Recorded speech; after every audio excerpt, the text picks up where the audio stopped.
What's going on, folks? Welcome back to another SCUM video. I hope we're all doing well. Today, ladies and gents, I'm very disappointed to be bringing you this latest update by Gamepires, and you will find out why at the end of this very short intro, and I will show you live on the server the features and implementations and the reasons why I think this is the most disappointing update that they have had for a long time. Now, if you are looking for a server to rent, I'm sponsored by Ping Perfect. 24/7 support, ladies and gents. Over 170 of the greatest PC titles. Now, if you are looking to rent it for just yourself or your friends or a big community server or whatever, then be sure to use Ping Perfect down below. Their support system is absolutely phenomenal. Thank you very much for listening.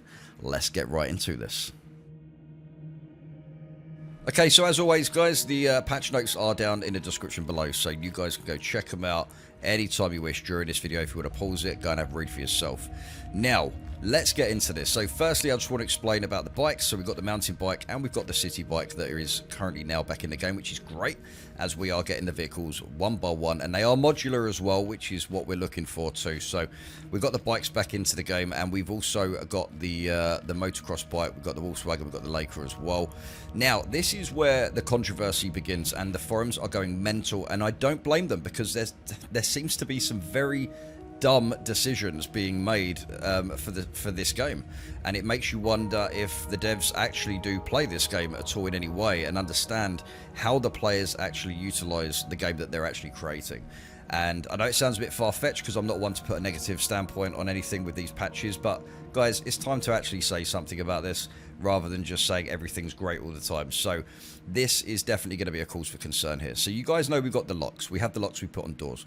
Well, now we have the dial locks, and you have to find these. You can't craft them. You can't buy them, apparently. So you can only find these. Now, if you look at these locks here, they are 3, and I will show you as we go up to this door. So let's say we're going to turn this house into a base, this prefab, right? So we've got my flag out here, nice and safe right there.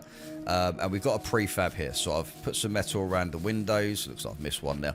And we come up to the door, and you see 3 of these on there and a zapper, because, you know, this is basically what players are going to do. They're not going to put the other gold locks on anymore. It's going to be these. Now, with the dial locks, if you go to set combination, you get this screen, and you can use your scroll wheel, and you can set any combination you want. So if I want to set this to 999, I just scroll my mouse wheel like this, and then what I do is I simply press spacebar, and that is now the code that is set for this lock. So I just wanted to show you that as a part of this video, to show you how those dial locks work. I'm going to drop that one now, and I'm going to open my inventory and grab another one in my hand, and I'm going to show you something here. So these dial locks, these are basically 10 by 10 by 10. So this is 1,000 different combinations that you can use to try and open these. Now, if you've got 3 on now, that is 3,000 different combinations. Include that with a zapper, and you're actually losing fame every time you get it wrong. This is practically impossible to get into. Now, especially if you open the door here and you go upstairs, and oh look, we've got more locks, it's going to be near impossible to actually get through. So these locks here are way OP. And now, as you guys know, look, listen, I'm not a raider, and most of you know that I don't do a lot of raiding in the game. It's just not my style. I like the sort of open interactions and stuff, and if I do a little raid every now and then, it's going to be very rare and far and few between. But I do really feel for the players that are putting hours upon hours into this game to be able to do this. So as I said, if you look at this and you set the combination, there's 10,000 different combinations you can use with just this.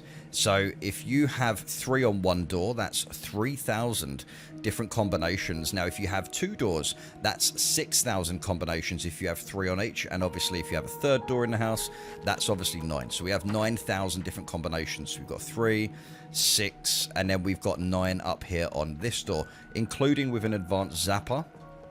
This is ridiculous. I didn't think personally it was going to be like this. I thought you might be able to do something like break it or break the lock or whatever. But also at the same time, here we go. So if you want, you can put the locks also on vehicles. So you can lock it using one of these locks. And if you remove the lock, it goes back into inventory. And you can also put it onto the motorbike as well. And you can even put it on your actual bicycles too, which is pretty cool, I must admit. But this needs to be limited somewhere. It needs to be limited in a fashion, because it's almost made it impossible for raiders to be able to get in. Okay, so we've talked about the locks, and I really think that that needs to be changed, and you can go and see the SCUM Steam forums, which I'll also post in the description below if you want to go and post your opinions there as well. Now, I know there's going to be people who are going to be saying, yeah, but, you know, get good and all this sort of stuff, but the difference is it's making it virtually impossible for people to raid, especially raid prefabs. Obviously, with built bases, you can actually blow them up, etc., and do that sort of thing too. Okay, so now let's have a look at the fatigue system. There is a real serious issue with this. Now it seems, now let me just get this out so I can just show you guys. So you've got a bedroll here, and also you can equip it. So if I equip it, it goes on your back like this, and if you've got a bag on your back, it will go to the side of your bag. Now there's a lot of players saying it should be at the bottom of the bag, it should be on the side. It doesn't really matter. It's a personal preference of where it goes, as long as it's in your kit. That's kind of where you want it to be. Right, now, here's the stinger, ladies and gents. So if you go to metabolism, you can now see, if you hover over your stamina bar, which is right here, you can now see it says accumulated fatigue, right? So my max stamina right now is 56 out of 57. Now, if I run, so we're going to do a little bit of running, and I'm going to come back to this location here. Just wait until you see this, because it's absolutely insane. Now, I understand that there are going to be tweaks to this, but also it doesn't make much sense, you know, because you can't sleep in SCUM. Now, bedrolls are generally used for sleeping. We have many beds and many areas in the world where we can rest, which, let me just show you now. We can rest like this. This will increase your stamina. So you can see my stamina increasing there, all the way back up to 50, well, it should be 57, but you can see my accumulated fatigue says 1.1. So I'm now down to 56, right? Now, it says in the patch notes that it regains 0.2 stamina per minute. I will get back to that in just a moment. 0.2 per minute. Remember that. So I'm going to keep running. But it also seems that we've got a double system for regenerating energy. Now, a lot of players and a lot of squads that even I know right now are spending like an hour laying down just to get some energy back to recuperate. So it's, I'll show you something in a minute that's going to absolutely blow your minds with this. So you're running around the map. This is what you're doing. You're wasting energy and stuff. You can see here, look, my accumulated fatigue is now 1.2. It's 1.3. And any energy or anything that you do like this that uses energy is going to accumulate your fatigue, right? So you've got accumulated fatigue. Let's just keep it there for a moment. So you can see now my max stamina is now 55. It's not 57. It's going to stop at 55 because my accumulated fatigue is now 1.4. Now, before, what we'd do is we'd just lay down like this. We'd get our stamina back. Nice and simple. It works, right? But we have a bit of an issue with this. So if you look up here, your base constitution. So your constitution now affects, obviously, your stamina, which it always has, because it's your endurance and it's also your running ability as well. But this is where the stinger comes in, right? So we lay down on the bed, right? So let me unequip this. Let me put that on the floor. So if you just place it on the floor, there's your bed. Press F. Now we're resting, right? Go to metabolism, and now you can see accumulated fatigue change at the bottom because it says resting, right? This is where the stinger comes in. This base constitution here is always decreasing. So if this is constantly decreasing while your stamina is trying to kick up and it's trying to pick itself up and obviously get back to max stamina by obviously decreasing your accumulated fatigue, it kind of like, it's like swimming in a, you know, head on in a current. It's going to be very, very difficult and very, very slow to do so. Now, if you look at this, what I'm about to post here on the screen, just take a look at this and this will blow you away.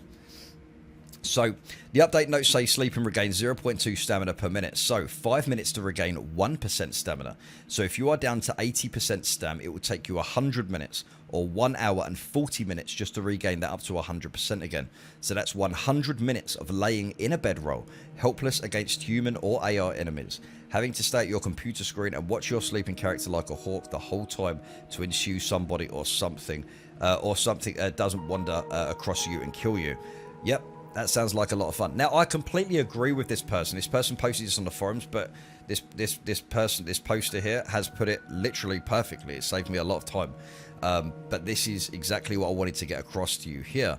So you can see how long I'm laying down here, and my fatigue hasn't gone back up to 100% yet, because you're going to be in situations where you are going to have to run for long periods of time, and it's not a case of, well, don't get yourself in that situation. We have a stamina system already, and now we've got a bedroll type fatigue system, and this is what you're watching on the screen right now, is what most of the players have been doing for like an hour or two to test it, and they're still not getting up to or should I say an hour plus, and they're still not getting up to full stamina, depending on how much they've actually reduced their stamina by. So if it is 0.2 stamina per minute, this is going to take absolutely forever to get back up to your max stamina here.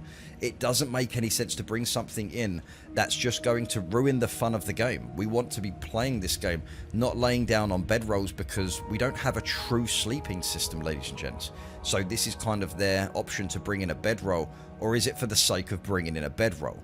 It's not something that most people find fun. It's the same as the hand abrasions.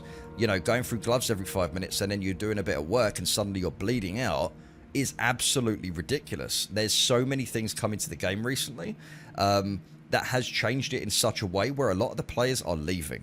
And I want to be the voice here to put those you know, voices out there, including my own, because I don't agree with a lot of this at the same time. It sounded like a good idea, but the way it's been implemented is basically making you lay down like this all of the time. Now, if you don't have a bedroll and you don't have one and you just lay down, you will also see laying down gives you accumulated fatigue, but it's slower. So it's going to be double the time to get your stamina back up, and you'll be sitting here for what will seem like hours. And the last thing we want to be doing in SCUM is laying down and doing absolutely sweet FA. So, ladies and gents, I hope you enjoyed the video, and please give me your opinion down below. I think a lot of you will probably agree with me on this, because this is an update that just seems dumb. I'm going to say it like that. It just seems dumb. So, you know, the devs want the game, you know, players to be playing the game, and right now it seems that we're just laying down. And I want to know who's laying down in the testing side of this game, because clearly things aren't being tested here. So it would be interesting to see what's going on. And this is the opinion of the players. Ladies and gents, thank you very much for hanging out in the video, checking it out. If you want to hit like and subscribe, please do. If you don't, you don't. And I will catch you guys on Friday when I go live next. Stay safe, everybody. Take care.